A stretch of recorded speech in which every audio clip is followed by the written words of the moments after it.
E essa palestra são os herdeiros do universo. Essa palavra herdeiro, ela vai ter vários sentidos, ou alguns sentidos dentro da palestra, e que é um sentido que, se a gente prestar atenção,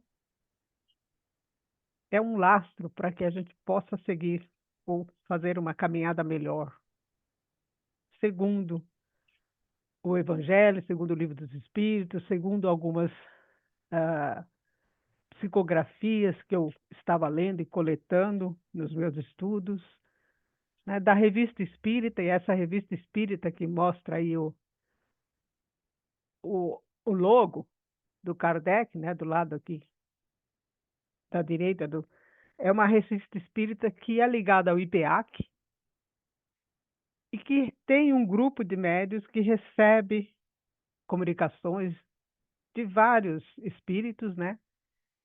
E as que eu li e das quais eu também me baseio um pouco na minha fala de hoje,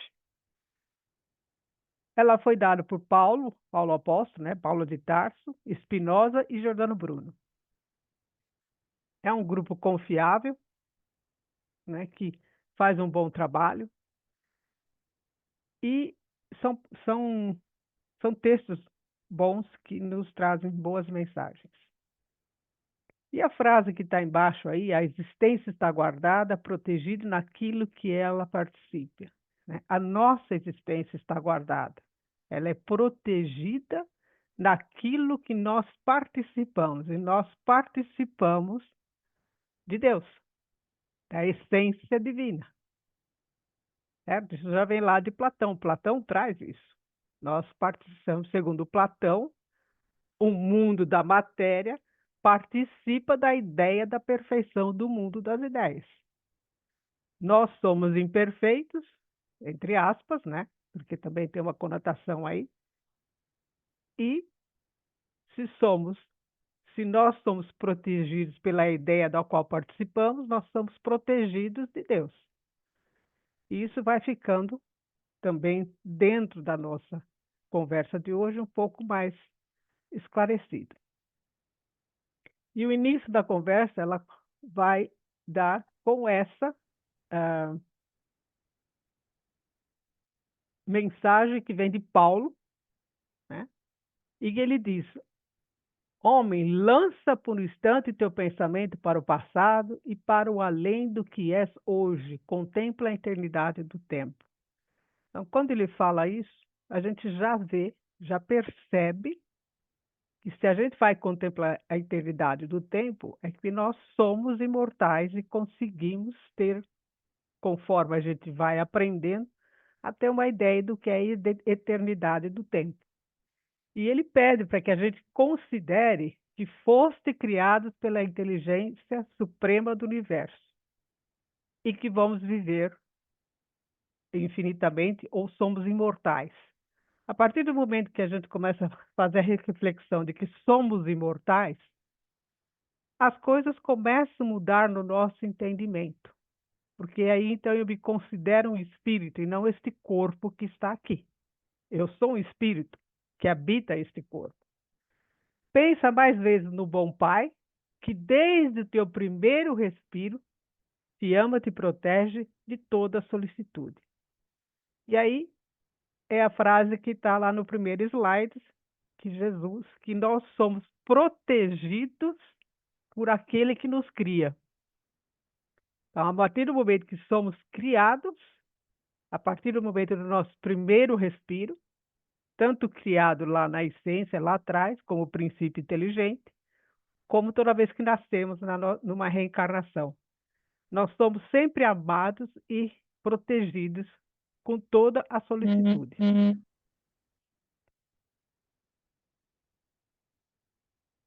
Miriam, Oi, por gentileza, desculpe te incomodar, você podia pôr o primeiro slide, por favor? espera só um pouquinho. Por gentileza. Ah, tá. Tá ok. Tá bom? Beleza, eu pensei que eu tinha perdido muita coisa aí. Obrigado, viu? Não, nada. E ele continua, né? Homem, acostuma-te a buscar em teu ser a essência do teu Criador. Se nós temos a essência do Criador em nós, então constata que nós somos criados por Deus e que se a essência do Criador está em nós, nós somos herdeiros de Deus. Mergulha teu pensamento em ti mesmo para descobrir os elementos divinos que tua alma contém em germe, a fim de desenvolvê-los segundo a vontade do Pai. Somos criados com o germe, com os elementos divinos necessários para a nossa evolução. O que são esses germes? Que estão na essência, que já vem conosco no momento da criação. São todas as faculdades que nós precisamos ter, todas as potências que nós precisamos desenvolver e manifestar. E são todas potências positivas. Não existe potência negativa no momento da criação. Lembrando que o mal não existe em Deus. Em Deus só existe o bem. O mal existe no homem. Reflete sobre as faculdades. Essas faculdades são os nossos atributos que nós herdamos de Deus, só que em Deus eles são absolutos, em nós eles são relativos. Então, reflete sobre as faculdades imensas que podes fazer desabrochar com vontade firme e perseverante, cujo exercício te aproximará cada vez mais da felicidade reservada a todo filho de Deus.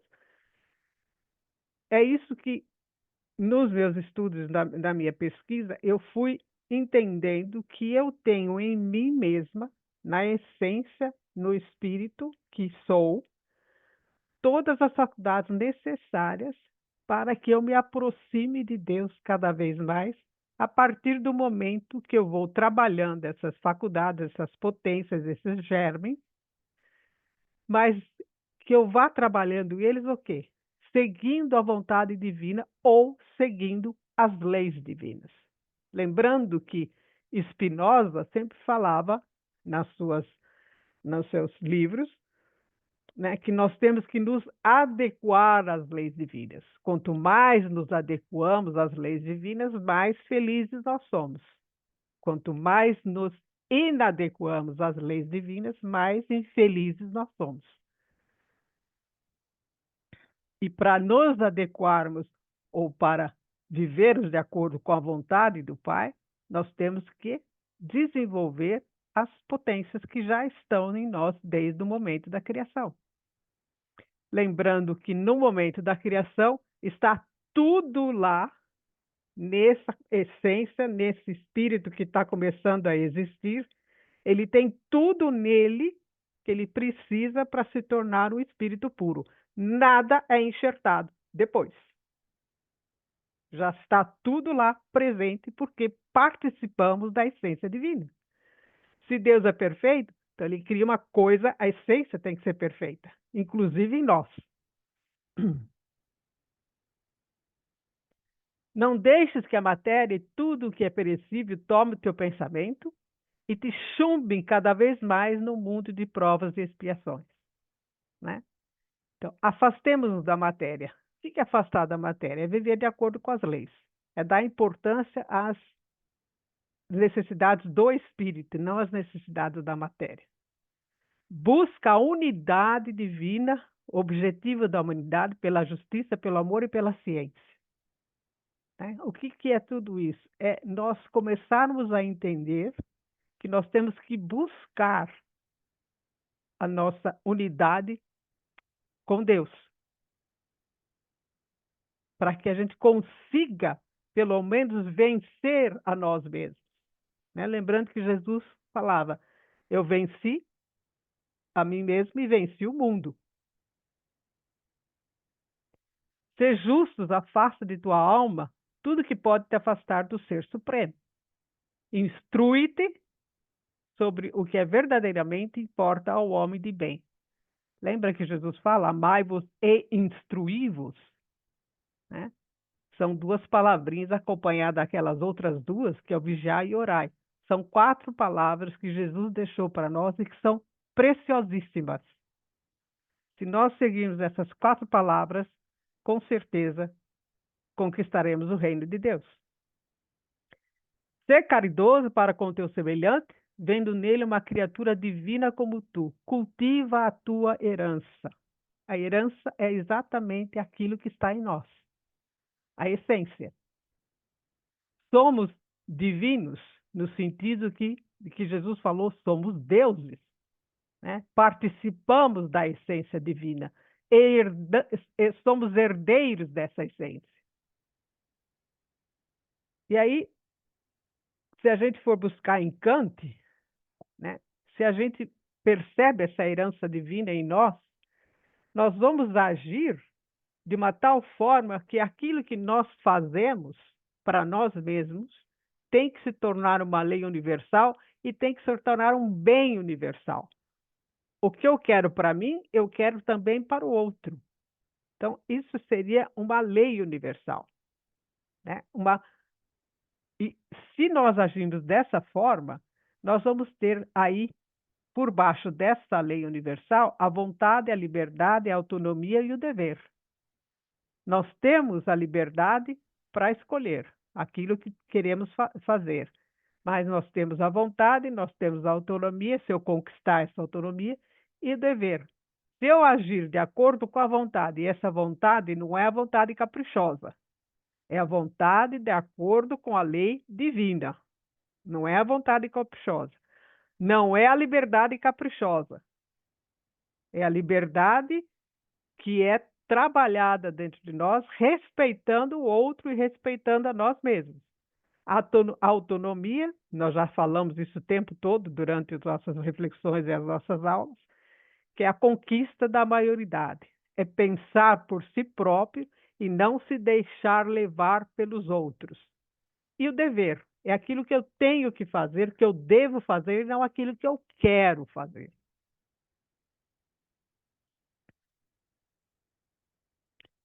E aí, no livro dos Espíritos, tem lá um capítulo que fala das paixões, né? E as paixões são todos os sentimentos, as emoções que nós temos. E aí, na 907, ele pergunta: será intrinsecamente mal o princípio originário das paixões, embora esteja na natureza? Olha a pergunta. Será intrinsecamente mal o princípio originário das paixões, embora esteja na natureza? Qual é o princípio originário das paixões? E ele vai dizer: não, não é mal, porque as paixões já estão em nós. O problema da paixão é se ela estiver no excesso ou na falta. Aí ela é prejudicial. Isso aí nós vamos lá em Aristóteles, né? Se eu tiver uma alegria exacerbada, não é bom. Mas também, se eu não tiver alegria nenhuma, também não é bom. Então, eu tenho que estar no equilíbrio, no justo meio. Então, as paixões são positivas. O que eu tenho que fazer é saber lidar com as paixões. Então, a paixão está no excesso de que se acresceu a vontade, visto que o princípio que lhe dá origem foi posto no homem para o bem. Tanto que as paixões podem levá-lo à realização de grandes coisas. Certo? O sentimento está em nós, sempre esteve. Ele só tem que ser desenvolvido ou manifestado cada vez mais. Então, as paixões são positivas, são sadias. O que nós temos que fazer é controlar pela nossa vontade o excesso ou a falta. O abuso que delas se faz é que causa o mal.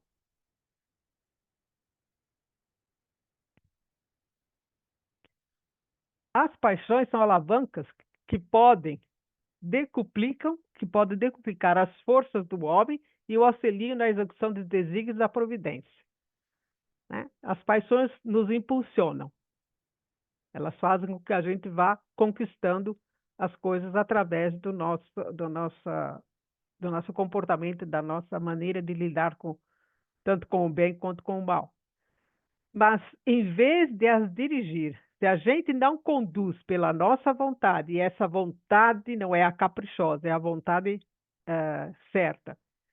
Se a gente dirigir a paixão, controlar as paixões e não deixar que as paixões nos controlem, o homem, nos excessos e na força própria, maneja pelas suas próprias mãos. Nós manejamos as nossas paixões.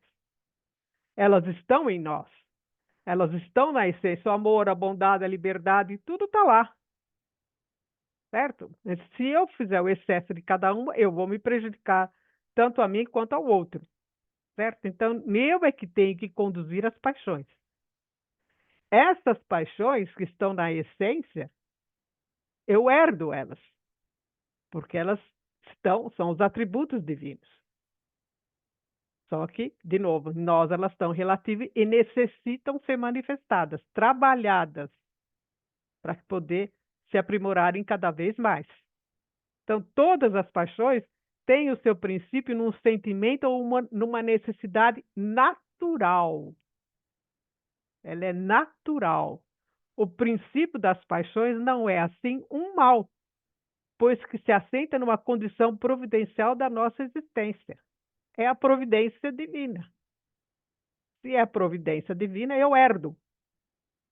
Todo sentimento se eleva, todo sentimento que eleva o homem acima da natureza animal denota a predominância do espírito sobre a matéria e a aproximação da perfeição.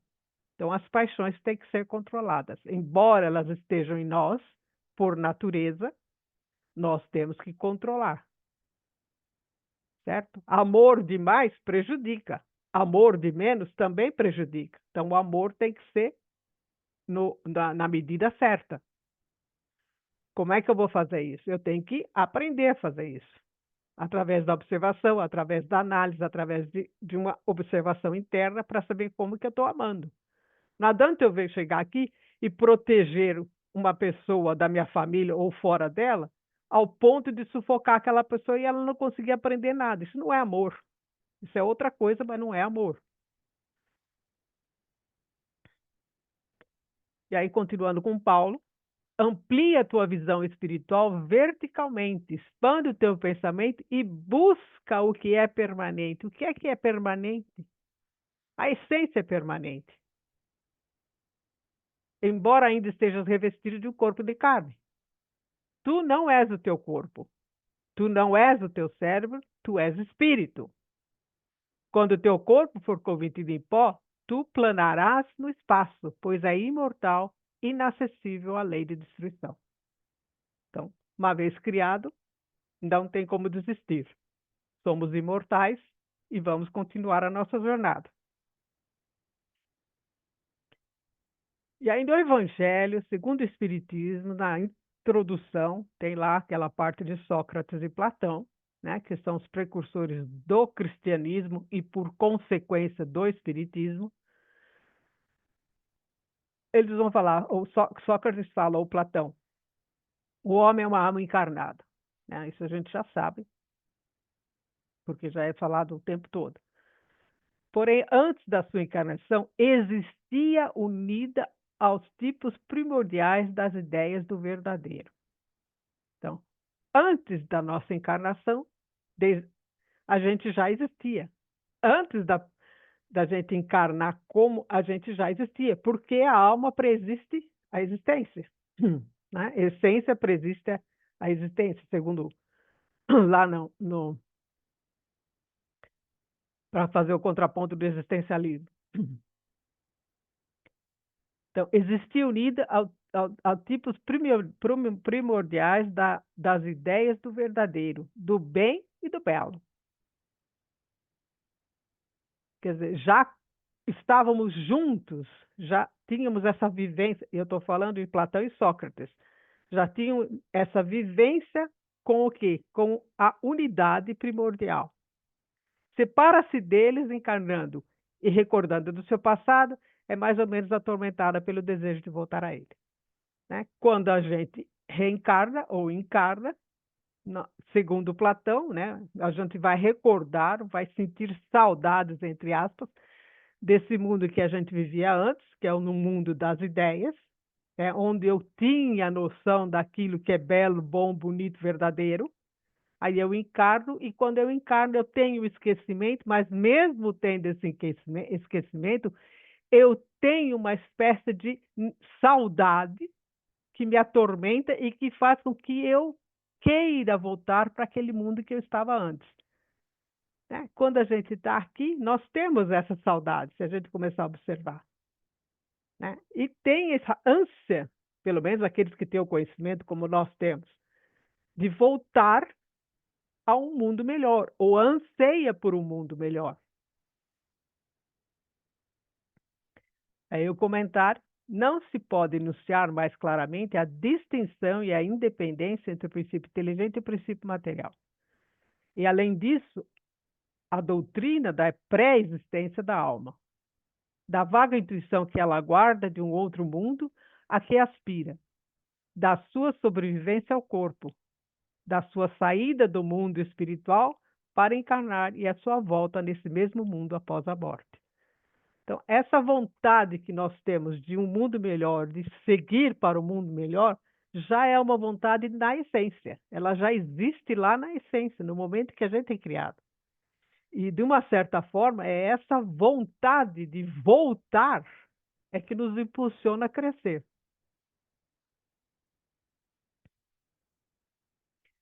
Ela se torna mais consciente, essa vontade, quanto mais a gente conhece as coisas. Quanto mais nós vamos conhecendo e nos aproximando da verdade ou da divindade, que é Deus. Tu não estás no corpo de carne pela primeira vez. São séculos de caminhada e tu nunca estiveste só. Seja então grato por tudo que recebestes até aqui e empreende esforços para avançar na via do progresso. És herdeiro do universo. Aprende então a viajar na imensidão do espaço, já em busca do Pai, pois tens livre o teu pensamento e a tua alma. Fica claro aí que nós somos espíritos, que a gente tem a capacidade, pelo pensamento, de realmente viajar, mas fazer uma viagem consciente, no sentido de saber que somos espíritos, que somos essência divina, que herdamos essa essência divina e que temos em nós tudo aquilo que precisamos para nos tornarmos cada vez melhores. Então, somos herdeiros do universo, pertencemos ao universo, pertencemos a Deus, mas não é um pertencimento de possessão, e sim um pertencimento de participação. Nós participamos da essência divina. Somos criados por Deus, participamos de sua essência. E aí, quando ele fala que a gente vai estar sempre acompanhado, que nunca estivemos só, aí eu trouxe aqui quando Jesus fala do Consolador, né? Que ele vai dizer: eu rogarei ao Pai e ele vos mandará outro Consolador. E para que ele pede que mande esse Consolador? Para que esse Consolador esteja conosco e que ele nos faça lembrar aquilo que Jesus já tinha ensinado, né? Aquilo que Jesus pôde ensinar enquanto ele esteve aqui. Porque enquanto ele esteve aqui, ninguém no mundo percebeu ou recebeu, ninguém seria exagerado, né? O Espírito da verdade que o mundo não pôde receber porque não o vê nem o conhece. Ninguém sabia exatamente aquilo que Jesus representava. Era um ser diferente dos outros? Era, mas o que é Jesus? Nós ainda não sabemos até hoje muito bem o que ele foi, ou qual é a sua significação. Nós entendemos um pouco melhor do que muitos daquele tempo. Mas vós o conheceis porque habita convosco e está em vós. E ele fala: não vos deixarei órfãos. Né? Então, nós estamos sempre, por participarmos da essência divina, por sermos herdeiros dessa essência, nós estamos sempre ligados à unidade, a Deus. Deus é imanente. Então, nós nunca estamos sós. Não tem como estar só. Nós temos sempre o amor e a luz divina nos protegendo e nos impulsionando. E é isso exatamente que Jesus fala quando ele fala do Consolador, né? Que se nós acreditarmos nisso, se nós tivermos essa certeza dentro de nós, que somos, daquilo que somos, nós estaremos sempre mais confiantes e a nossa fé será cada vez mais robusta. Aquele que tem os meus mandamentos e os guardas, esse é o que me ama. Aquele que me ama será amado de meu Pai, e eu o amarei e me manifestarei a ele. Esse amor nos envolve o tempo todo, pelo simples fato dessa participação que nós temos em Deus. E todas as criaturas participam da essência divina. Não tem nenhuma que não está participando. E a mesma coisa é com a outra parábola, né, da ovelha perdida. Nenhuma das minhas ovelhas se perderá. Nenhuma será esquecida. Nenhuma. Se nenhuma se perderá, nenhuma será esquecida, todos nós seremos espíritos puros uma vez, desde que trabalhemos para isso. Mas as chances e as oportunidades são dadas a tempo todo, né? Para todos nós, igualmente. Não é dado mais para um e menos para o outro. Não, é dado igualmente, porque o amor divino é igual para todos. Não importa a evolução moral de cada um. Ele ama a todos da mesma forma. E aí no Salmo 23, né, que faz parte também do Velho Testamento, que eu acho um salmo muito bonito, eu gosto desse salmo. O Senhor é o meu pastor e nada me faltará. Deitar-me faz em verdes pastos. Guia-me mansamente a águas tranquilas. Refrigera minha alma, guia-me pelas veredas da justiça, por amor do teu nome. Ainda que eu andasse pelo vale da sombra da morte, não temeria o mal algum, porque tu estás comigo. Né? Deus é sempre presente, o tempo todo, pela ligação que nós temos, pela participação que nós temos da essência divina que nós herdamos.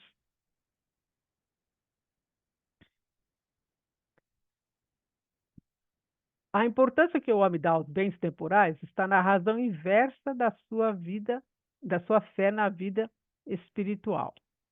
Quanto mais eu me afasto da matéria, maior é a importância que eu dou à vida espiritual.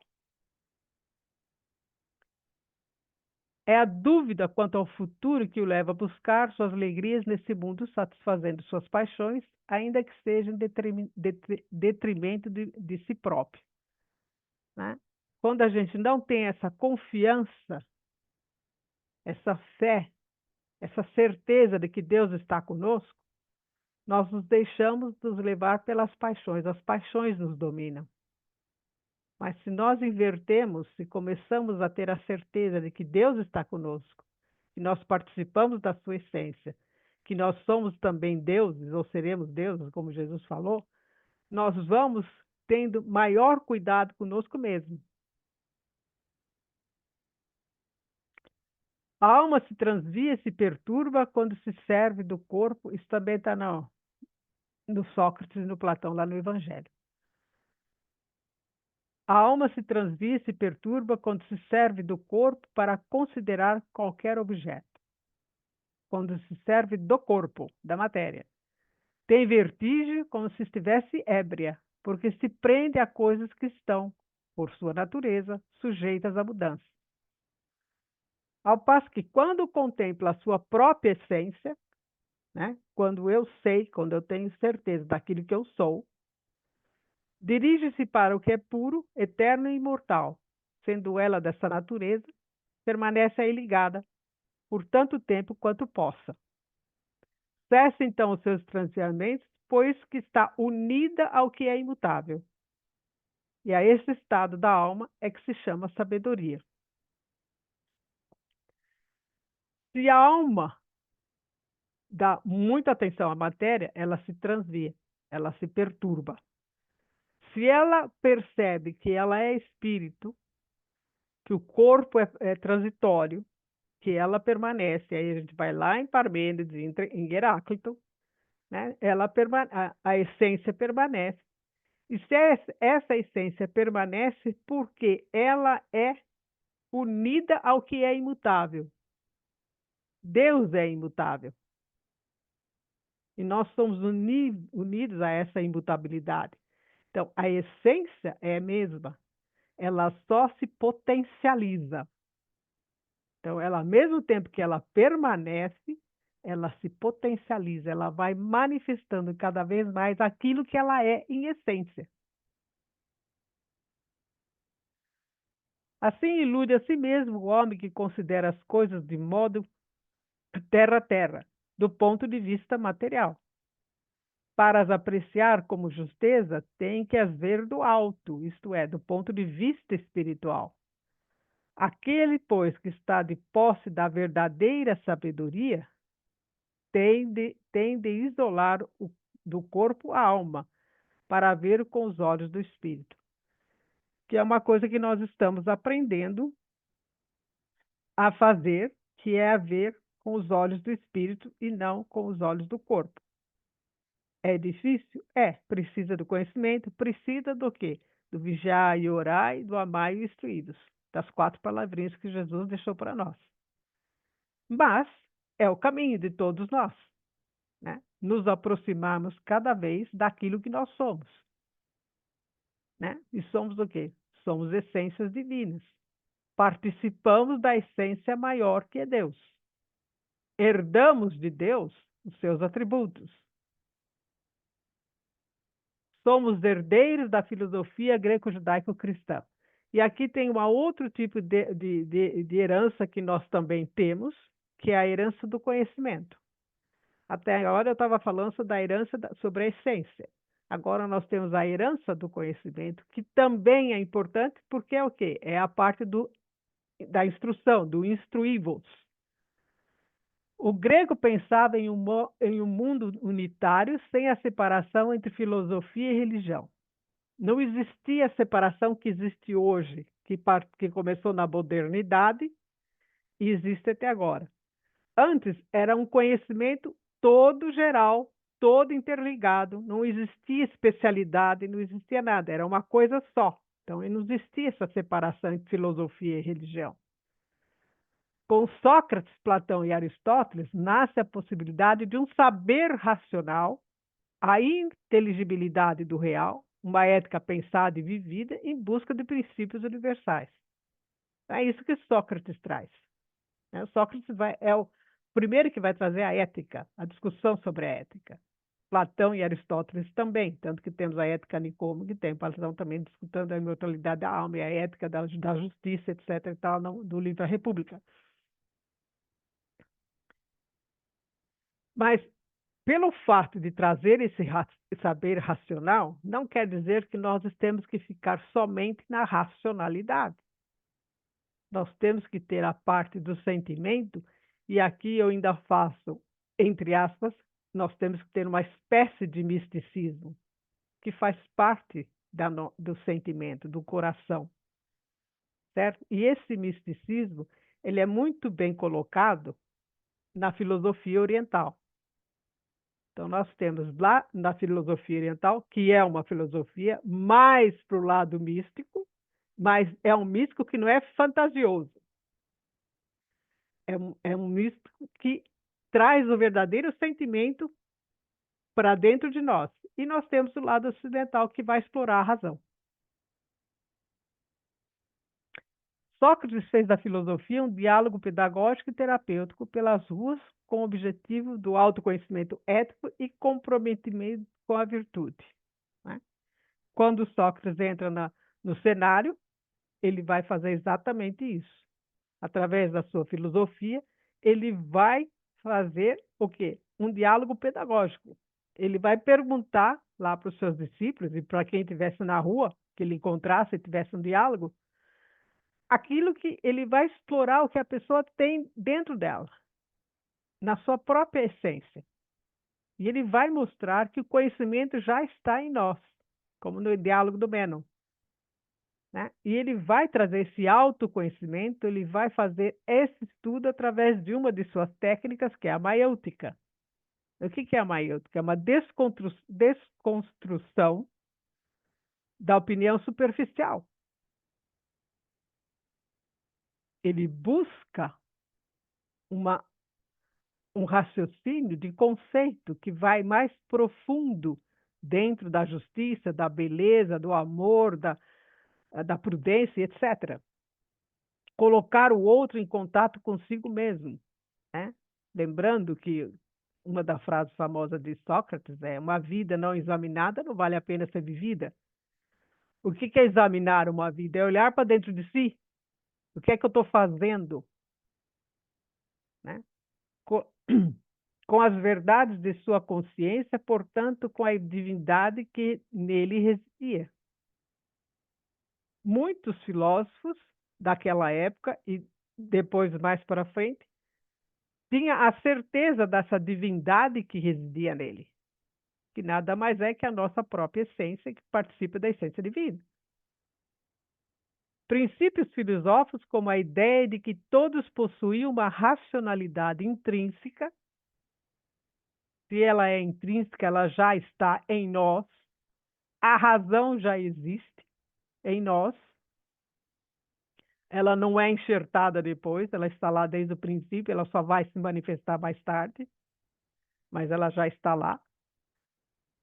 Que poderia ser ativada com o contato de um mestre. Todas as almas eram imortais como uma herança divina. A imortalidade também é uma herança divina. E poderiam ser acordadas para o bem e para a verdade. E aí, para falar da herança divina, Sócrates já traz o daimon, né? Era o único, pelo menos, que a gente conhece, que falou mais abertamente sobre o daimon. Sócrates tinha um daimon. Um daimon que orientava o Sócrates, mas nunca dizia para o Sócrates o que ele tinha que fazer. A decisão era do Sócrates, mas ele estava lá para inspirar e dialogar com Sócrates. E esse daimon nada mais é do que um anjo de guarda, um anjo protetor. E essa manifestação do daimon com o Sócrates, ela poderia ser considerada uma força sobrenatural que entrou e se apoderou dele. Não é apoderar dele no sentido de dominá-lo, mas no sentido de orientá-lo. Torna-se como uma sacerdotisa pítia, quer dizer, uma mediunidade, uma espécie de mediunidade. E das outras vezes, ele também ficava num transe estático, na qual ele abandona o corpo e visita o mundo dos espíritos, que é a emancipação da alma no espiritismo. Certo? Então, Sócrates tinha esse contato direto com o seu daimon, com o seu anjo de guarda que fosse. E isso era natural antigamente na Grécia e era uma coisa que as pessoas conversavam sobre isso. Tanto é que Heráclito também tem a sua ideia sobre isso. Heráclito queria acessar e revelar aquilo que estava presente nas profundezas da sua alma, ouvindo antes uma voz interior. Era necessário olhar atentamente a natureza e a natureza de si mesmo para encontrar a verdade. Então, todos eles têm essa ideia de que existe uma espécie de daimon. Nós todos temos uma espécie de daimon, né? Nosso anjo protetor. E naquela época isso era conversado normalmente. Somos filhos do divino, por isso somos inspirados por ele e o buscamos. Se a gente é filho, a gente é herdeiro. E nós nos inspiramos nos nossos pais. Né? Os nossos pais são motivos de inspirações para nós, de uma forma ou de outra.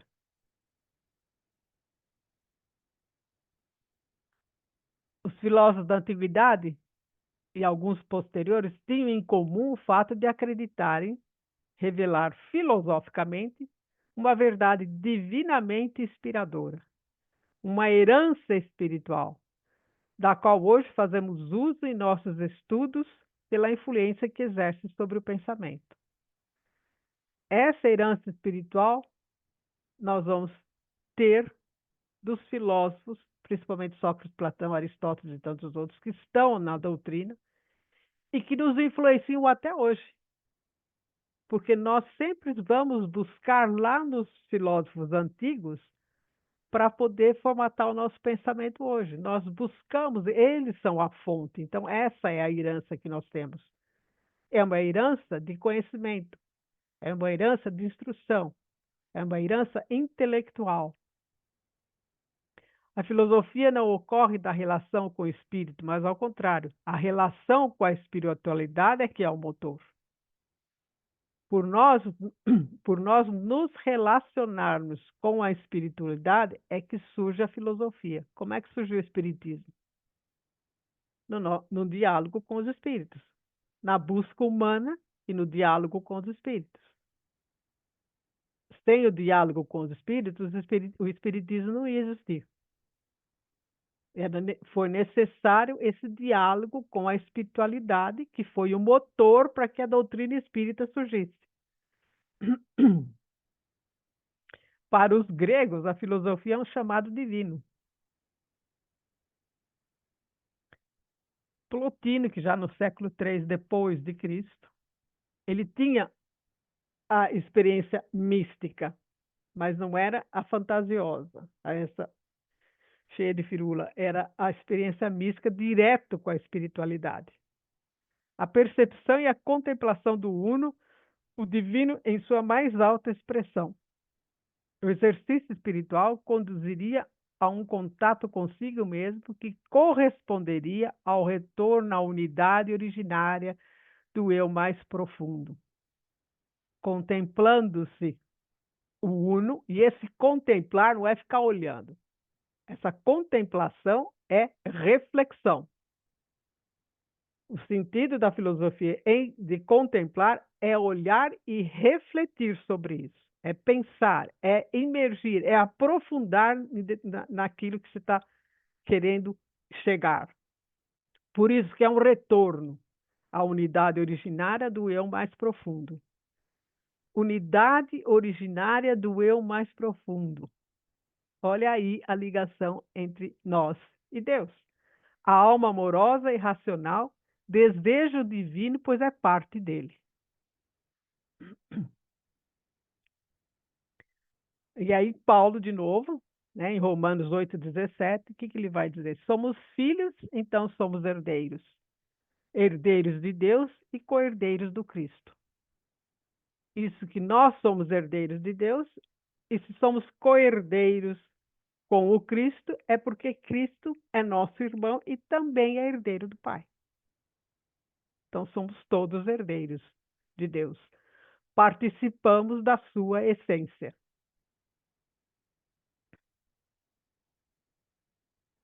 Toda filosofia tem seu comprometimento temporal e seus condicionamentos históricos.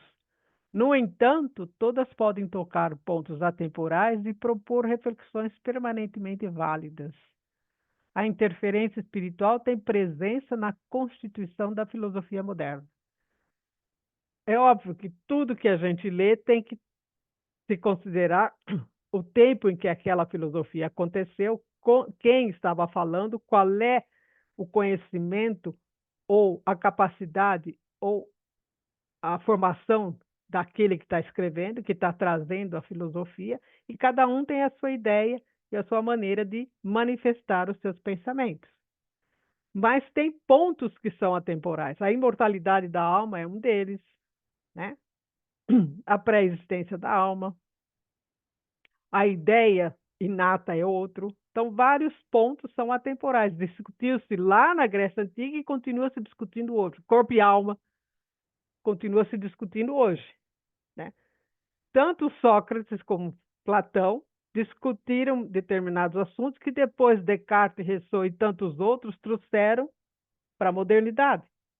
Então, as coisas estão todas interligadas. Não existe separação. O homem separa, por um motivo ou outro, por maior compreensão. Mas a separação não existe. Está tudo interligado. Está tudo numa, numa linearidade. Isso não quer dizer que é só reta, mas está tudo interligado, não existe a separação. No Espiritismo, a filosofia nasce a partir do diálogo, como eu disse, entre a busca humana e a revelação espiritual. Fica claro a profunda herança dessa filosofia grega cristã na compreensão de Kardec. Kardec vai se utilizar dessa herança greco-romana cristã para poder também auxiliá-lo na sua busca e, junto com a revelação espírita, formatar a codificação. Então, é um trabalho dele, magnífico, espetacular, hercúleo, de uma dedicação extraordinária, que a gente não pode nem imaginar, mas também tem o lado dessa herança grego-romana e ainda mais da revelação do diálogo com os espíritos. O Espiritismo é uma revivência de toda essa filosofia que se perdeu nos tempos modernos e contemporâneos, tempos marcados pelo conflito entre o espiritual e o científico. Até o início da Idade Moderna, nós tínhamos uma coisa que não se separava a filosofia da religião. Era uma coisa que fluía junto. A gente tinha as duas coisas fluindo junto. Quando entra na modernidade, é que a ciência começa a vir com mais força, aí vem o iluminismo, que vai trazer o humanismo, que vai dar mais importância ao individualismo, e que o homem se basta, não precisa mais de Deus, e por aí afora. E então a ciência toma força, e é nessa força da ciência, da matéria, que depois vem para a contemporaneidade, é que vai começar realmente ter essa separação entre o espiritual e o científico, que persiste até hoje.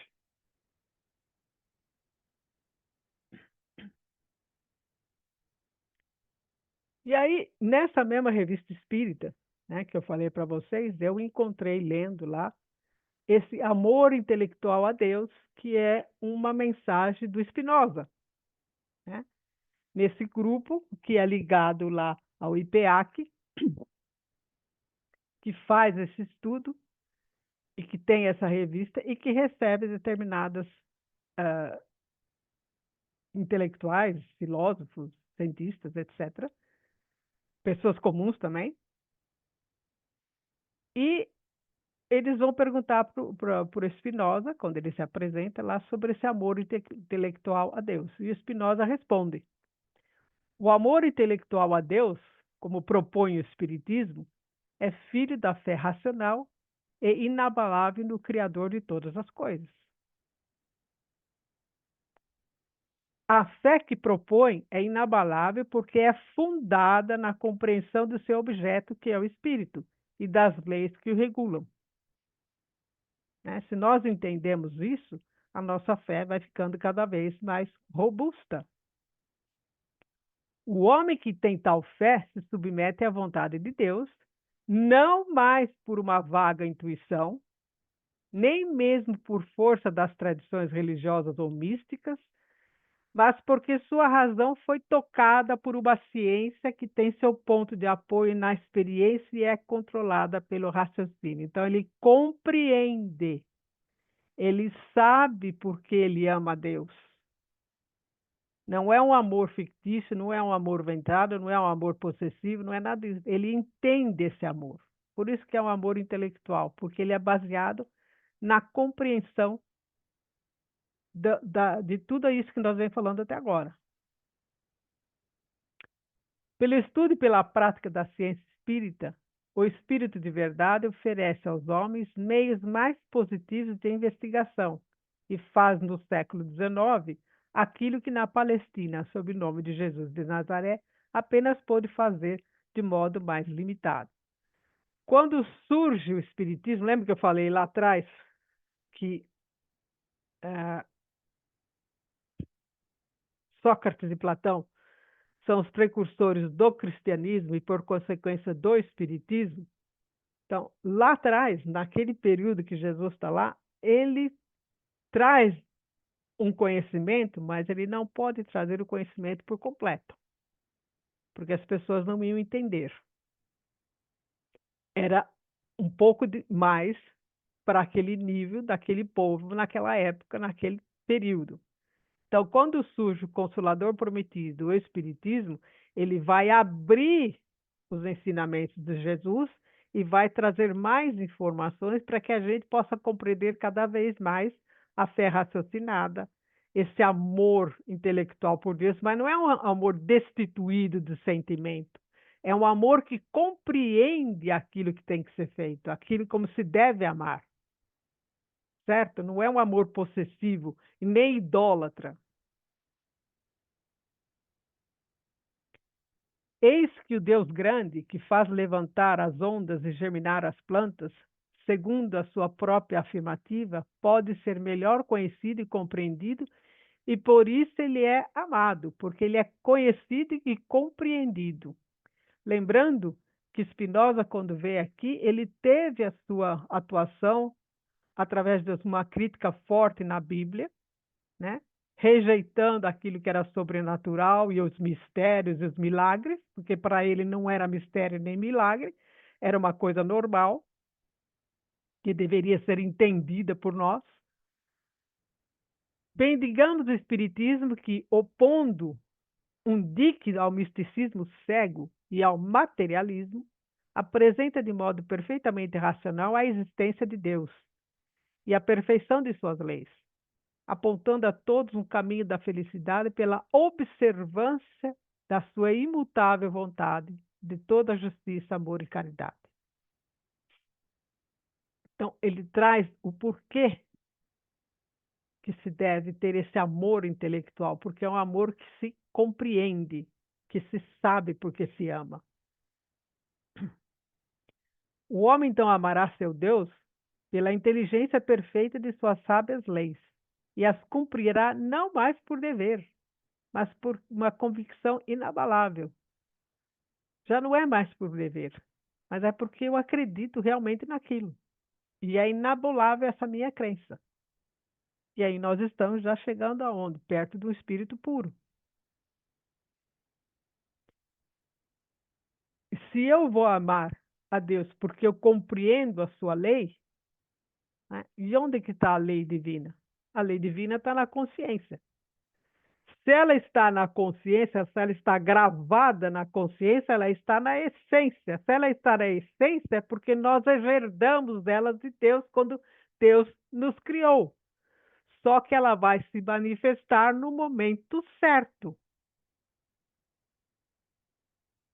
No momento onde que eu posso começar a compreendê-las. Então, por que razão tu amas a Deus? Quais são as razões do amor a Deus? Continua o Spinoza. Espírito imortal que sou, depois que deixei a fase do que chamaria adolescência da alma, passei a sondar os porquês de tudo o que meu entendimento podia abarcar. Então ele foi descobrir, foi pesquisar, foi estudar e foi saber as respostas dos porquês que ele tinha. Tanto como espírito quanto como homem. Quando encarnado, o que fazia o Spinoza a não ser saber os porquês das coisas? Né? Exatamente isso. Nas encarnações. Assim, cada vez mais o meu pensamento se dilatava nessa direção, por uma vontade vigorosa para desenvolver as faculdades dadas por Deus a todo o espírito. O que são as faculdades dadas por Deus a todo espírito? A vontade, a liberdade, a prudência, a memória, tudo isso que são atributos. São faculdades que nos ajudam a progredir e que nós herdamos de Deus. E o Spinoza falava do conatus, né, uma palavra latina, que é um termo que na filosofia para referir-se a uma inclinação inata para continuar a existir e aprimorar. Nós temos em nós essa condição inata, eu já mencionei várias vezes, esse impulso que existe em nós, que nada mais é do que a herança divina, que nada mais é o amor de Deus em nós, que nos impulsiona ao progresso, que nos chama de volta para Ele. É esse amor que nos atrai e que nos faz com que a gente consiga subir, cada um no seu tempo, cada um da sua forma, cada um no seu caminho, cada um na sua jornada. Mas é esse impulso que nos preserva, como ele fala, para que a gente continue a existir e se aprimorar.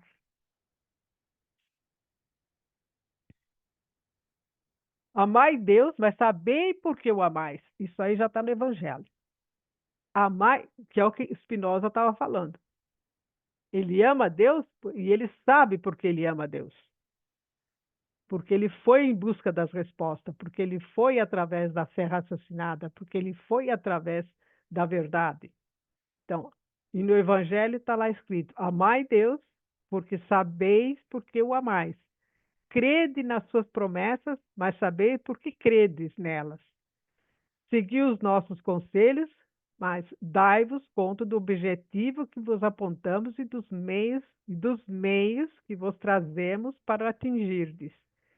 Crede, esperai, sem desfalecimento. Os milagres são obras da fé. Lembra lá quando Jesus está andando e a mulher hemorriça tocou nas vestes de Jesus? Jesus falou: tua fé te curou. E para todos aqueles que ele curava, ele sempre falava: a tua fé te curou.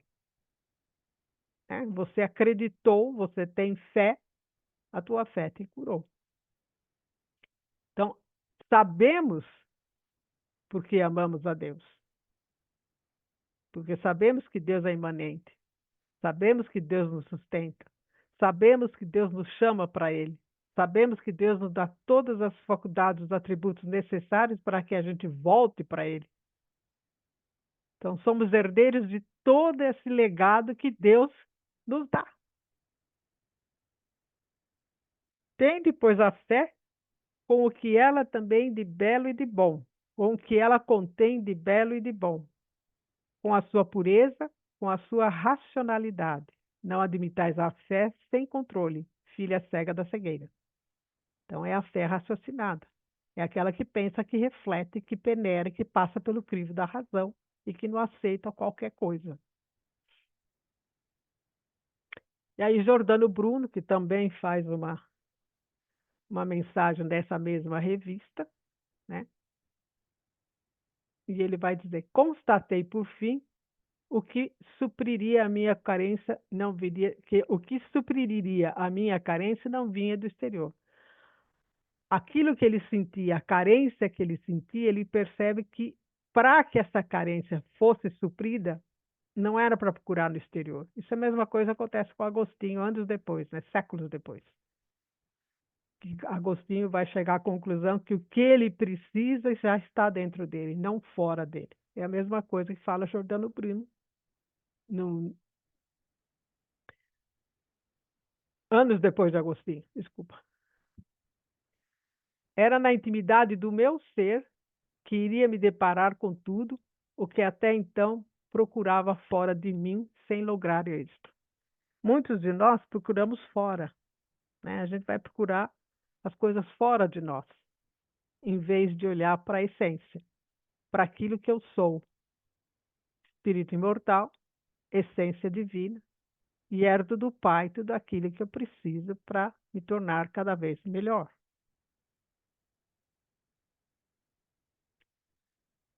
Ele continua: voltei-me então para mim mesmo e descobri que tudo o que eu amava, o poder, a riqueza, a glória, a beleza, eram os elementos de origem divina gritando dentro de mim, convidando-me a gravitar para o Ser Supremo, mas cuja voz o orgulho e o egoísmo distorciam. Aquilo que gritava dentro dele, que não concordava com ele, que não concordava com a sua consciência, ao mesmo tempo, o orgulho e o egoísmo abafavam a voz que estavam alertando a ele para não ficar dando importância ao poder e à riqueza, etc. Quando por fim descobri que a fonte de todo o poder, de toda a riqueza, de toda a beleza, de toda a harmonia era também o meu autor, dobrei-me sobre mim mesmo E humilhado, elevei-me ao Todo-Poderoso, implorei seu perdão, que só me foi concedido depois de duras provas que tinham por objetivo aferir a firmeza das minhas novas convicções.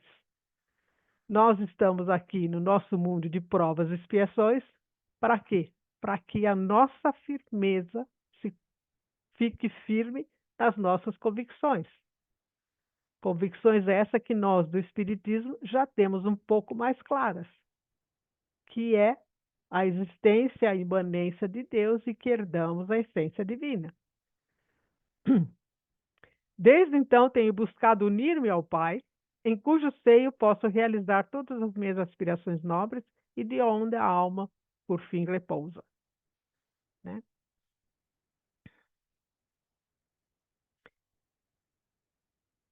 E aqui, para terminar, já falando agora do contemporâneo, né?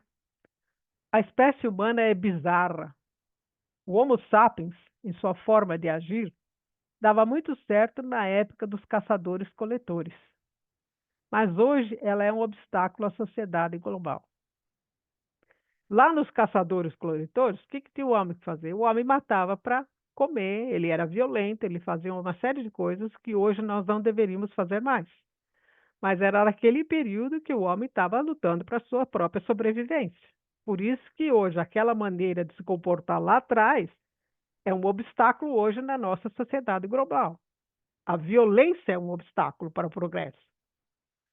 Somos incapazes de estabelecer políticas econômicas ou qualquer outra mais avançada do que aquelas que praticávamos na aldeia, né? Dos caçadores-coletores. Além disso, grande maioria das pessoas no mundo se submete a religiões comandadas por quem afirma ter o poder sobrenatural para competir, receber e conquistar fiéis. Né? Nós temos essas religiões que impingem ideias que não são verdadeiras, que são fantasiosas, que são falsas.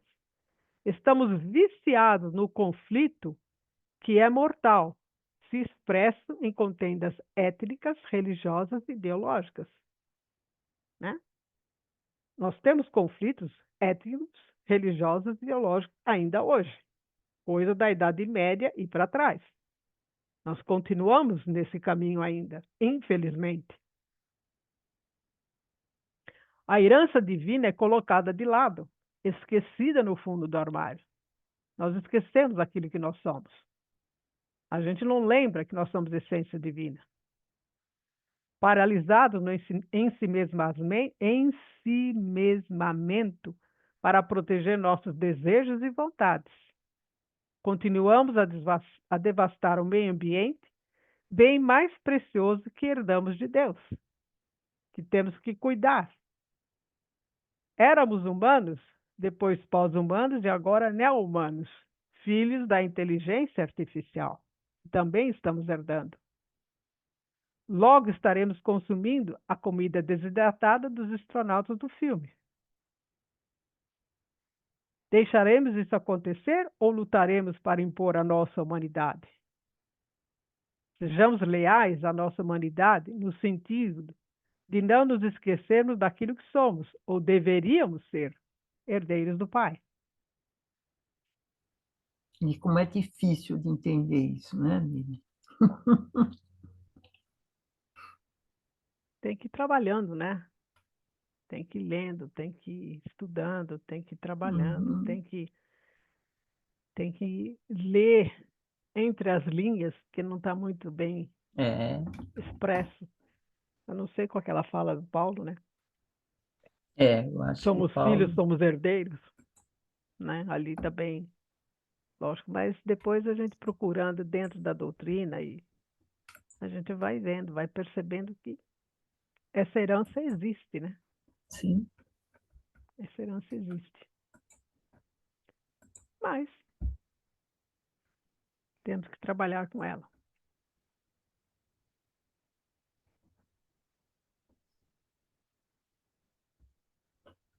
Se ninguém tem nenhuma reflexão, eu agradeço a presença de todos. Não, só dizer que a humanidade está bem longe disso, né? Porque Hoje as religiões estão totalmente manipuladas, onde o fazer para Deus é fazer para o pastor, fazer para a instituição, nunca é fazer o homem refletir e compreender, né, a Sim. sua herança espiritual, né. Então, alguns homens de diferentes épocas têm essa sensibilidade, né, como Giordano Bruno, Sócrates, e assim a humanidade vai seguindo, né. Então, mas nós somos herdeiros desses conhecimentos desses filósofos, né? Só que a gente Claro, não, a é que gente, nem não- você acabou de falar, né, é o nós não, conhecimento, né. nós não prestamos Conhecimento atenção. A gente é, o não conhecimento e a reflexão, né.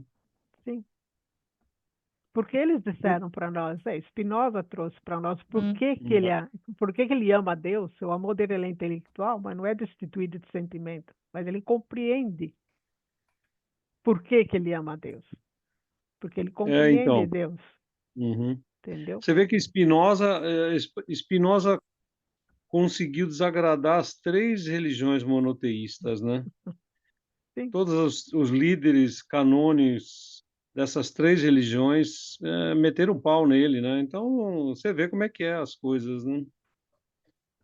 sim. Aparece uma luz filosófica para orientar a humanidade, mas a humanidade está absorta no materialismo, né. É que nem aquela fala de Jesus, né? Nós não, porque ninguém reconheceu Jesus, né? Poucas pessoas reconheceram Jesus, o que ele era, o papel dele. A grande maioria não reconheceu. Por isso que ele também não podia falar para todos, ele falava para os discípulos. Né? A mesma coisa acontece hoje. Nós ainda, e o último slide fala, nós ainda temos um resquício do tempo dos caçadores-coletores, né? Daqueles que iam caçar, e ainda lá eles tinham a razão, porque eles tinham a sobrevivência, eles tinham que caçar para sobreviver, tinham que matar para sobreviver, etc. E tal. Hoje a gente não precisa disso, mas ainda fazemos isso. Nós ainda fazemos isso. Não é nem por sobrevivência, é por vaidade e ganância, né? Tem uma cena no Matrix, né, que tem um espião lá que faz parte do sistema, né, onde é uma cena bem simbólica, né, Sim. onde o cara morde uma carne com todo o prazer, né, todas as delícias, né, de sentir o prazer de morder aquele pedaço, aquele naco delicioso de carne. É. Então, são as paixões, né? É a matéria dominando o espírito, que é exatamente o que o Spinoza fala, o que o Giordano Bruno fala, o que a doutrina fala, o que Sócrates fala, o que Platão, Aristóteles e tantos outros mais falam a mesma coisa de forma diferente, mas no fundo estão falando a mesma coisa. E a gente lê, relê e continua lendo e demora para a gente assimilar.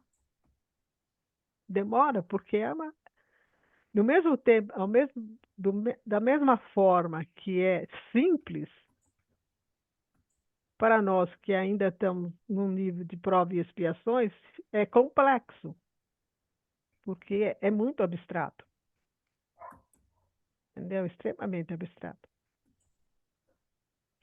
Por isso que fala também que nós temos que pensar como espíritos, né? Sem o corpo de carne, alargar a visão, né? Porque o corpo ele obstrui o pensamento, né? Ele cria um obstáculo. Mas a partir do momento que a gente começa a tentar se afastar do corpo e pensarmos em nós como espíritos, espíritos imortais, herdeiros do Pai, seremos deuses, como Deus falou, aí a gente começa a entender melhor a nossa finalidade, a nossa jornada, o que nós temos que fazer, e vai se tornando mais fácil realizar as coisas.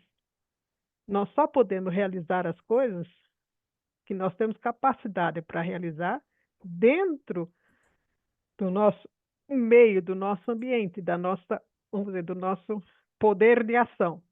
No poder no sentido da expansão, né? Do ambiente, do tamanho que eu posso. Eu não posso exercer poder no meu vizinho, certo? E esse poder é um poder positivo, não é um poder negativo. Eu não posso interferir na vida do meu vizinho, mas eu posso tentar harmonizar a vida da minha casa, dos, dos que convivem comigo aqui dentro da minha casa. Isso eu posso fazer, certo? Mas o do meu vizinho é do meu vizinho. Então, cada um de nós tem o seu limite no sentido de poder harmonizar o seu próprio ambiente e, ao mesmo tempo, respeitar o ambiente do outro. Esse é o papel de nós aqui que não temos uma posição de mando como tem as pessoas que dirigem uma companhia, que dirigem isso, que dirigem aquilo. Esses têm maiores responsáveis, são mais responsáveis ainda, têm uma responsabilidade muito maior, porque não é para uma meia dúzia de pessoas, é talvez para centenas ou milhares de pessoas que fazem parte daquele conglomerado e que tem que ter essa ideia que ainda não tem, né? Por isso que o mundo fica difícil. Mas é simples, não seria simples se todo mundo, pelo menos, se tentasse sentar na cadeira e tentasse começar a conversar de uma maneira mais humanitária, levando em consideração a humanidade de cada um e a humanidade como humanidade? Isso é difícil. As pessoas sentam na mesa, mas não conversam, não levam não levam a sério aquilo que precisam conversar. Ou que não leva a sério aquilo que o outro fala, né? Não, ele vai tentar puxar a brasa para a sardinha dele, né?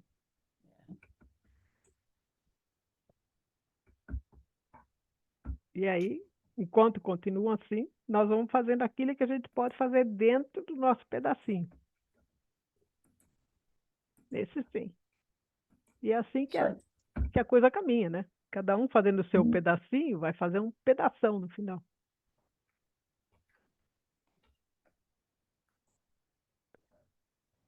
Isso Certo? aí, Miriam. Muito obrigado pela pesquisa e pelo tema, viu? Eu agradeço a presença de todos, Muito bom. né? E que todos não se esqueçam, né? Embora dê um pouco cedo, mas não se esqueçam do nosso café filosófico no dia 7 de dezembro, tá bom? Vai ser muito bom. Então, já põe lá na agenda de vocês. A Fernanda depois manda os detalhes, tá bom? Tchau, gente. Vamos nos despedindo aqui. Até a próxima reflexão, que é segunda-feira que vem. E que Jesus nos acompanhe hoje, agora e sempre. E nos dê toda a força e coragem para continuarmos nessa nossa jornada de conhecimento e divulgação da filosofia espírita. Que assim seja. Graças a Deus. Tchau, tchau. Tchau, Obrigado, gente. Miriam. Tchau, tchau. Tchau. Tchau, tchau.